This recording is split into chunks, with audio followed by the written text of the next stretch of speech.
So the aims of this talk, right, I want to examine how the propaganda war in 1950s Malaya during the Cold War was waged relatively effectively, right?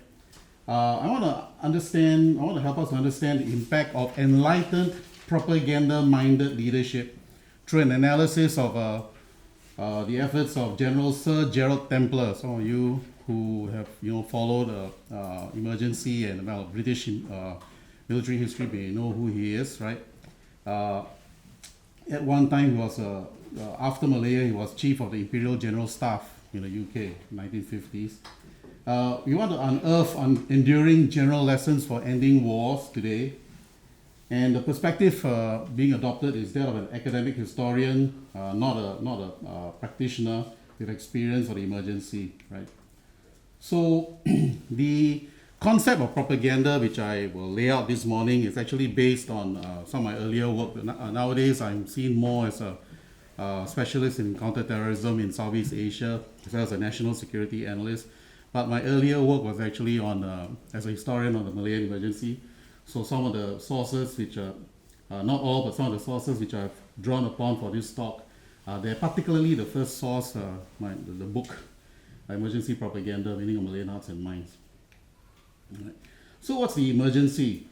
So this refers to the post-World War II campaign waged by the British Colonial Government and later by the mid-1950s, the independent Malayan government against the Malayan Racist Liberation Army, MRLA, which was essentially the Communist Party of Malaya, right? CPM. So the MRLA was, as the historian of the Malayan Emergency, Professor Anthony Short, said, was essentially, the MRLA was a CPM in battle dress, right? So the MRLA, the Malayan Racist Liberation Army, evolved from the wartime MPAJA, which was the Malayan People's Anti-Japanese Army, right? So the Japanese Imperial Army occupied British Malaya during World War II from 1942 to 1945. So the British military had a relationship with the communist MPAJA. And in fact, the well-known force, British Force 136, was involved in collaborating with the MPAJA against the Japanese. If you have read the book, The Jungle is Neutral, by Spencer Chapman, he talks all about it, right? The well-known book, Spencer Chapman. So it's Malaya, circa 1950s. The emergency was essentially fought on the western side of the peninsula, right? So that was Malaya. Throughout the emergency, the key states which had the biggest challenge from what they call the CTO, the Communist Terrorist Organization, was in Johor, which is the southernmost state, and Perak, right? But the emergency was essentially fought between 1948 and 1960. So what did the communists want, right? What was the MRLA up to? What were their aims? The MRLA sought through force of arms to get rid of the British from Malaya and set up a communist republic of Malaya based on the Maoist model. So don't forget, this was the period of the Cold War, right? So communist parties around the world were engaged in, the insurrections in some places throughout the world, certainly in Southeast Asia, like Indo-French Indochina, Dutch East Indies, etc. So at that time, many of the CPM, MRLA members had strong emotional connections with the Chinese Communist Party, right? So at the peak of its activity in Malaya, the MRLA had about 8,000 men under arms, supported by a 50,000 strong logistics network scattered throughout the jungle fringes of Western Malaya. This was called the Min Yuan network. But essentially, these guys were the rural Chinese community, right? The rural Chinese community essentially were timber workers, squatter farmers, rubber estate workers, tin miners, who were very important in the colonial economy. Like Malaya was at that time a major producer of rubber and tin for the world, right? So these guys were essentially targeted by the MRLA for recruitment, for intimidation, for support, for intelligence, right, in their fight against the British military and the police, right? So when you look at the history of Malaya, especially when Malaya became independent in August 1957, much of the analysis focuses on the political constituency, the richer urban Chinese who worked with the Malays, the Malay elites under Tunku Abdul Rahman, who later became the first chief minister of the Federation of Malaya, later Malaysia, right? But as far as the shooting war was concerned, right, it was these guys, the relatively ignored rural Chinese constituency that was actually the center of gravity of the shooting war in Malaya, right? Because they were the ones which the CPM in the Malayan Races Liberation Army MRLA supported relied on. So what was the early British approach to the communist insurrection in Malaya that broke out in June 1948? By the 1950s, we had a significant British and Commonwealth military presence. It was not just British forces. Of course, we had the Malayan forces. You had Australian, New Zealand, Fijian, King's African Rifles, KR, 60,000 police, 250,000 home guards, which were people's militia, which were formed by the people living in the villages, in the rural areas. So from 1948 to 1952, essentially the British approach was a hardline approach to deal with the emergency, to deal with the insurrection, right, the insurgency. Right, so for example, a lot of these policies were implemented. Forced resettlement of rural Chinese from the exposed jungle fringe to defended but ill-equipped resettlement areas. All this was done through the promulgation in June 1948 of the emergency regulations, right, which gave the very strong powers to the government, colonial government of Malaya to impose very tough regulations, right. So forced resettlement of rural Chinese from the exposed jungle fringe to the defended but ill-equipped resettlement areas, mass detentions and deportations of rural Chinese communities deemed guilty of non-cooperation with authorities. So this was under, I remember Emergency Regulations 17 and 17A.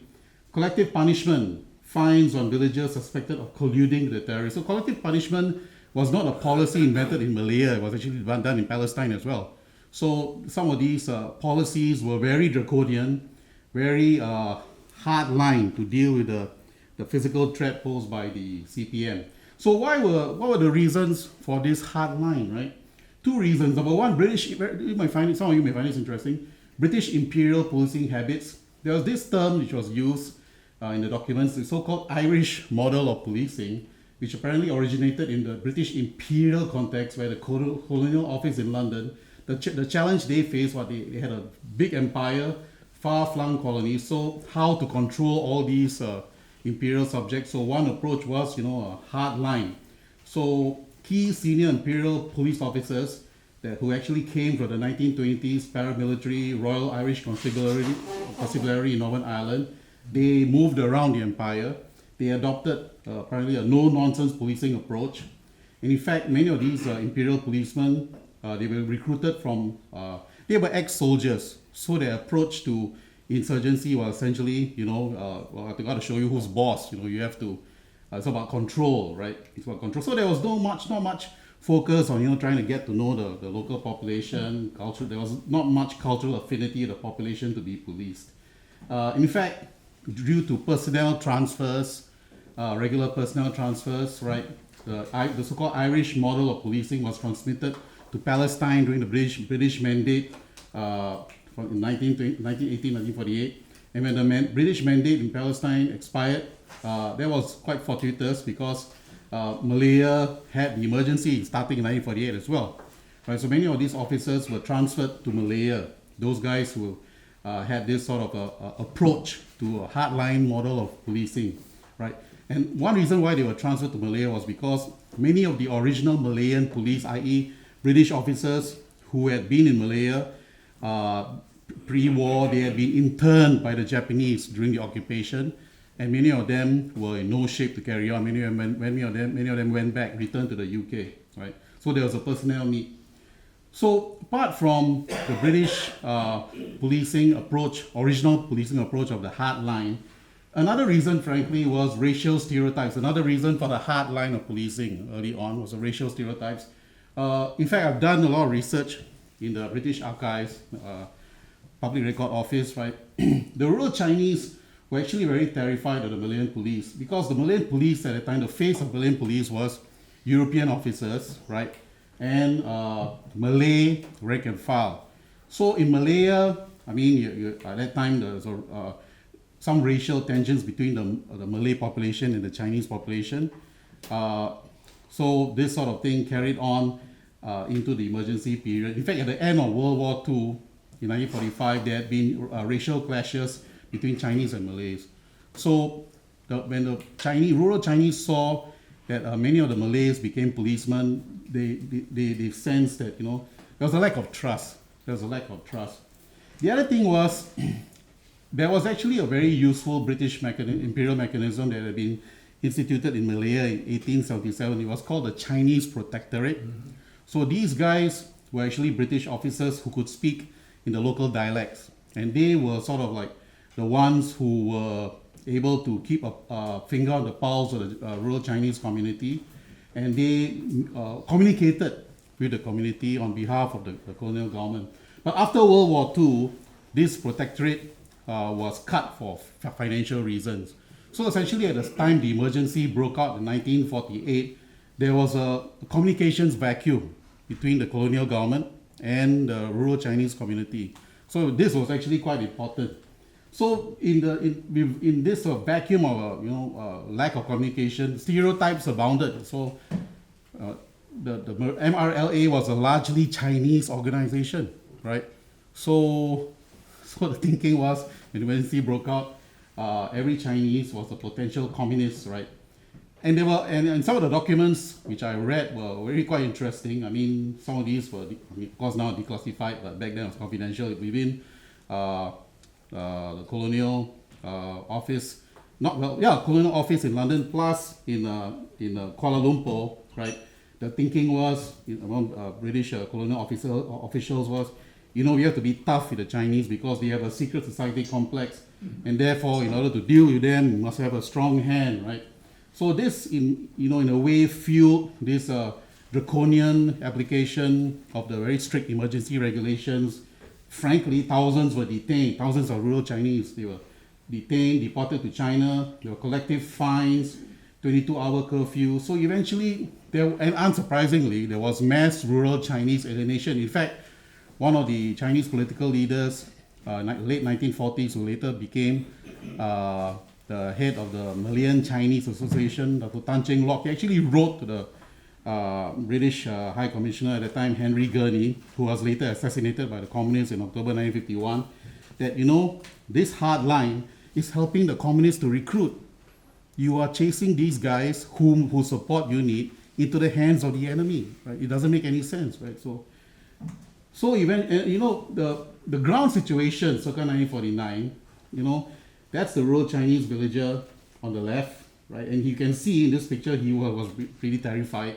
He's talking to a British officer who doesn't speak the language. And behind him was a Malay rank and file policeman. So there was, this picture exemplifies the situation on the ground up to 1952, I would say. There's a lack of trust, fear instead, right? And within those conditions, the CPM and the MRLA, they were able to recruit and actually achieve their objectives. They had the British colonial government on the defensive. Turning point from 1952 onwards, arrival of Sir Gerald Templer, Sir General Gerald Templer on the left. He was a protege of General Montgomery in World War II, right? And after World War II, Templer was also the head of the military government in Berlin, the British sector, I believe. So Templer came to Malaya, and he brought with him a few months later Arthur Young, who was the commissioner of the City of London Police. So Templer was a very smart, very intelligent military officer, and he analyzed the situation on the ground. He found that, okay, a big problem is there's no communication, lack of trust between the rural Chinese constituency and the colonial government. We have to do something, starting with the police. And so Arthur Young was brought in, down on the right, and he had a philosophy where, the approach was changed, because previously people were terrified of the police, right? They were seen as, the enemy, right? So Arthur Young said, okay, we have to change this whole thing, this whole approach. So actually the police must be seen to be part of the people and people part of the police. So Arthur Young launched massive retraining program of the rank and file police and the special constables. The special constables were like auxiliary police. They were not very well trained. And before Arthur Young came, they were selling arms to the communists, for example, and they were treating the rural Chinese very badly. So Arthur Young came and retrained a whole lot of them.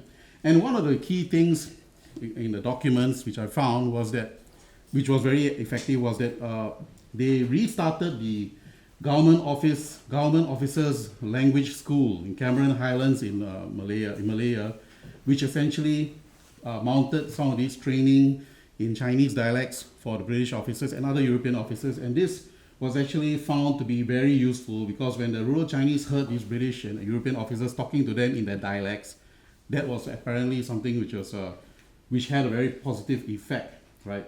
So the other thing Young did was he launched Operation Service at the end of December 1952, and the slogan was police must be seen as a friend of the public, right? And he took it very seriously. He told his officers, look, you have to win the hearts and minds of these guys, right? You really need to show that, the police can be trusted. We are your friends. Don't go to the communists. Come to us. You can trust us, right? So this was not just a PR gimmick. There was a change. Eventually, it was certainly not overnight. It wasn't overnight. But by early 1955, there was some signs of slowly increasing rural Chinese confidence in the police and the government. For example, when in 1949, before Templer, when the government called for an amnesty, right, and asked the public to come out and support the amnesty to the communists, to say that the communists should lay down their arms and come out, nobody wanted to march in support of the government. 1955, the people were beginning to be willing to come out and march. So that was a very significant thing. It was different. And that's General Templer. General Templer was a very unusual general. He sometimes acted like a politician, and he was seen all around the country, right? So what was his secret, right? And this brings me to what we think propaganda is, right? If you look at classical works on propaganda, right? They will say that, some of these scholars will say propaganda refers to planned mass communications to a particular public. Planned, you plan it, right? But actually, if you look at the emergency, you could actually say, and this is actually scholars like Harold Laswell, for example, and scholars like them, propaganda refers to actually any relevant mass communications that are able to influence the thinking and behavior of a particular audience. Whether it's planned or unplanned, it will have a propaganda effect. It will have an effect on the thinking of a particular audience. So in Malaya, we talk about propaganda of words, right? The usual understanding of propaganda. They did all those things. They did a ton of things. I covered this in my book, right? They had speeches by surrendered enemy personnel, SEP. Radio Malaya was pushing out very strong popular broadcast. There was a community listening service that was distributed that reached the rural areas, very popular. You had mobile film unit exhibitions, the countryside. The MFU won international awards for their work, documentaries. Leaflets, millions of leaflets were dropped along jungle path by patrols and aircraft. Voice aircraft, where the aircraft, like either a Dakota or Austin, will fly around a particular area. You get the surrendered enemy personnel broadcasting to their comrades in the jungle, come out, surrender, right? Actually, they won't say surrender, they'll say self-renew. Come out and self-renew, right? Look at me, I was once with you, but now I'm very well treated, right? That kind of thing. This was psychological warfare. This was done very well in Malaya, right? But my point is, it was not just the propaganda of words that were effective in Malaya. Also, importantly, propaganda of deeds, planned and unplanned. So in Malaya, before Templer, the following represented, I would call, negative propaganda of deeds to the rural Chinese community, in which the message of these actions and policies was, we are not your friend, right? We are not your friend. So for example, poor policy, mass detentions, as I mentioned, mass detentions, deportations, collective punishments, forced settlements, into poorly developed resettlement areas early on. This created mass alienation amongst rural Chinese community, right? So overly harsh, unprofessional security force behavior towards rural Chinese. The operational research section of the British Psychological Warfare Department in Malaya, right? They did a study of why young Chinese joined the communists in 1948-49. It's not because of ideology. They hardly understood the communist ideology. It's because of fear of police. They wanted to get away from the police. So again, it's negative propaganda of deeds, right? Large-scale military operations, aerial bombing sorties that caused collateral damage amongst rural Chinese civilians, and paradoxically, it was, the communist guerrillas or the communist terrorists or CTs, they were called Malaya. They were interviewed, those who surrendered, and they were asked, so did these bombing raids scare you? Say, no, we could hear them coming, right? We could prepare, right? It was better inoculation for them, right? So, and the other thing is the mass large-scale military operations was a bad idea in rural areas where a lot of public members of the civilians are there, because of the potential for casualties, collateral, they call it collateral damage, civilian casualties. In fact, one of the key figures of the Malayan Emergency, Sir Robert Thomson, who wrote Defeating Communist Insurgency, right? He wrote No Exit from Vietnam, right? He actually hit the nail on the head when he was saying that in terms of why it's a bad idea to rely on large-scale military operations whenever civilians are involved, is one bomb that misses a target and kills a child will create 1,000 new enemies. So this goes back to the important principle of minimum force in operations where you're dealing with an enemy that is integrated into the civilian population, right? So conversely, in Malaya, after 1952, when Templer came, the following represented what I would call positive propaganda of deeds to the rural Chinese constituency, which essentially the message was, we are your friend. This message was communicated through these deeds, right? Templer stopped the hugely unpopular mass deportation policy. He repealed those emergency regulations. He could because he was High Commissioner in Malaya from 1952-54, right? And Director of Emergency Operations. He ended collective punishment as well. Very importantly, and it shows that this guy, General Templer, was propaganda-minded, because he said, let's not call these resettlement areas. Let's call them new villages, right? Let's call them new, to give the idea that you're going to start life anew. And it's not just semantics, because the government began to put more thought into when you resettle squatters from a particular area on the jungle fringe where they have been growing crops to survive, right? You have to resettle them either near a big city where they can carry on a means of sustenance, or a place where there's arable land where you can continue to grow crops. You must give some thought to where you resettle them. You must ensure that they are well defended. They must have amenities. You can't just think about the operational requirement to increase the distance between the communist guerrillas and the rural Chinese constituency. That's part of it, but that's just the operational requirement. You must also think about the life of these guys whose hearts and minds are trying to win. So they started thinking more about these things, right?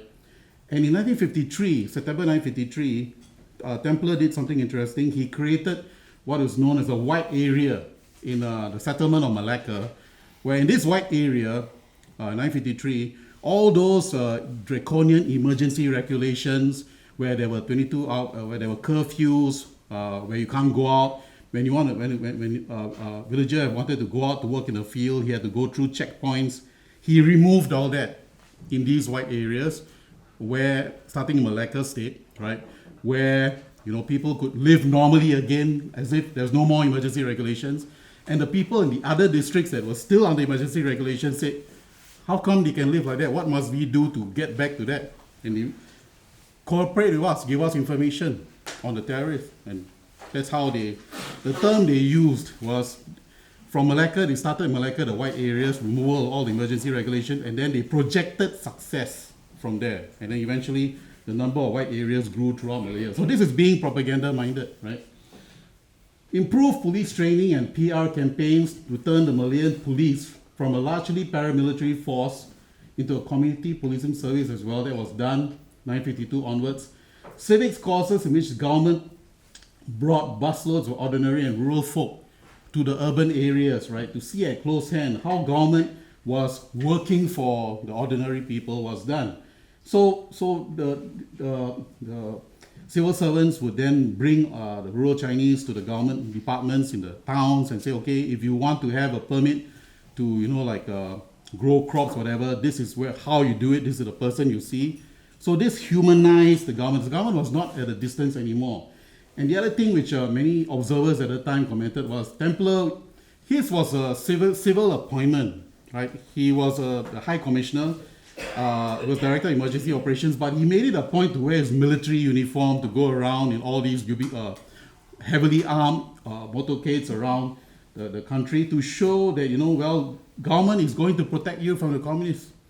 Don't worry, we'll be here. You can trust us, The Straits Times at that time, the newspaper, said, they remarked on Tuan governor's calculated ubiquity. Tuan is like Malay for boss, So he was showing that he's the boss, right?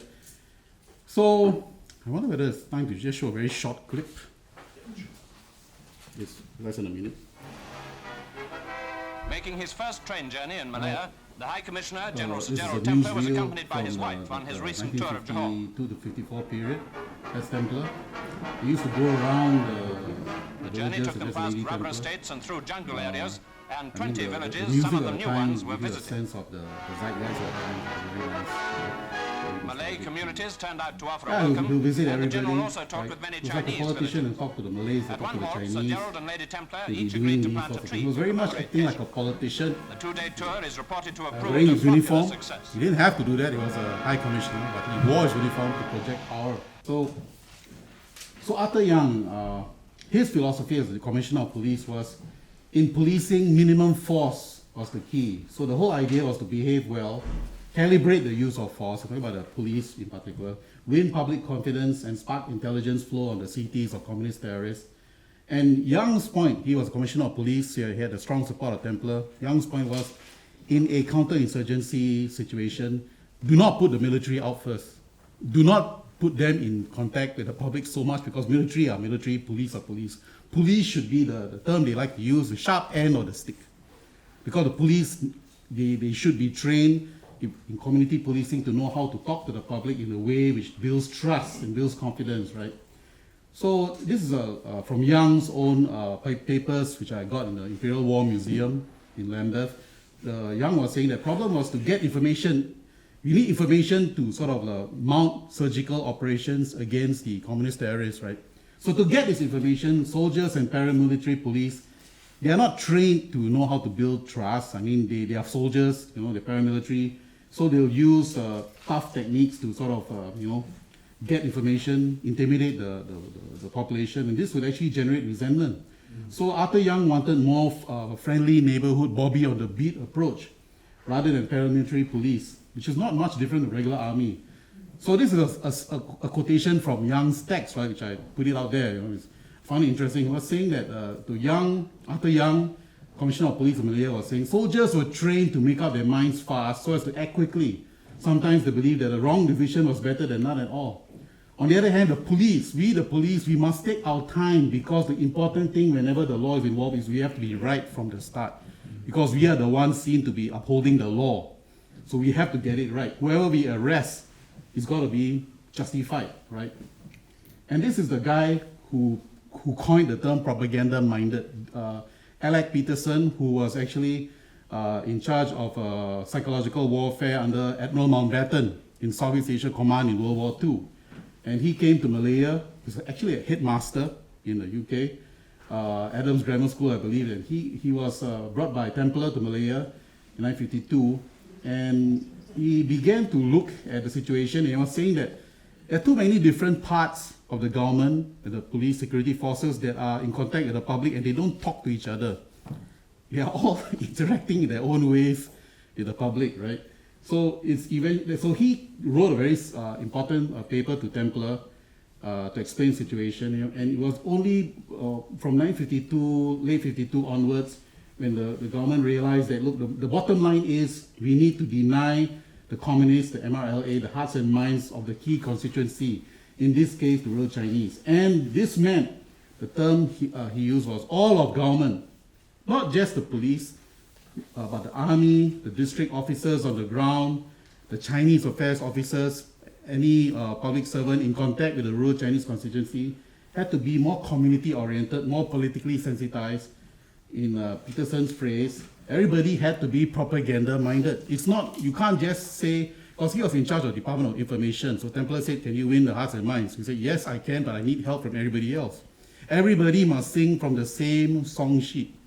It's not just the Department of Information's role to win hearts and minds. Everybody is a representative of the government. Everybody must send the message, not just through our words, but through our policies and our attitudes and behavior. Government is your friend. Right? So that's a key, integrated approach, propaganda-minded.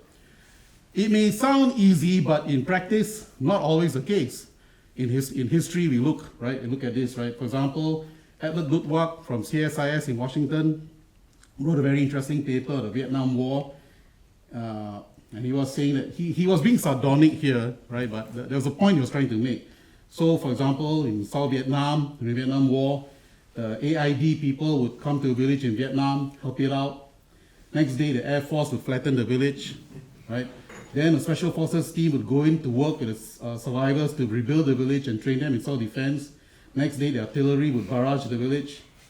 Then a PSYOPs operation unit would pass around leaflets and explain the importance of fighting the Viet Cong. Then the Navy would flatten the place with its gunfire, right? So this is not being propaganda-minded, right? This is lack of integration, right? There was no coordination between the different parts of the US military. So from the point of view of the villagers, what's your message? Are you our friend or not, right? So it's not so easy to do. Even bringing the whole thing to the contemporary era is the proper mind, being propaganda-minded. Have the lessons of that ever been learned? I mean, more recently, you have the wars in Iraq and Afghanistan. Drone strikes, supposed to be surgical, but often, all too often, unfortunately, targets are missed, civilians are killed, the extremists download everything and record everything and upload onto the social media and push the message. International community is against Islam, right? That kind of thing, right? And we have been talking about this as well, which is a very relevant and topical issue.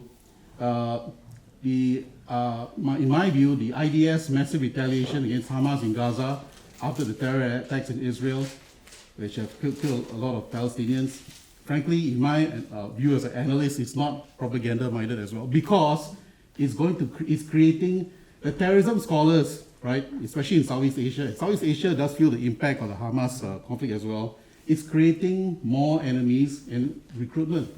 Even in Southeast Asia, right, we feel it. So, for example, in Al-Qaeda, ISIS have called on Muslims everywhere in social media to take part in the fighting in Gaza and support through financial and other means. Southeast Asian Islamist groups have already encouraged attacks against Singapore and other Western targets in the region. Indonesian pro-Al-Qaeda social media activists say that it's a religious obligation, a fardu ain, right? An individual obligation, which is very serious compared to a collective obligation, right? So my colleagues here may corroborate that.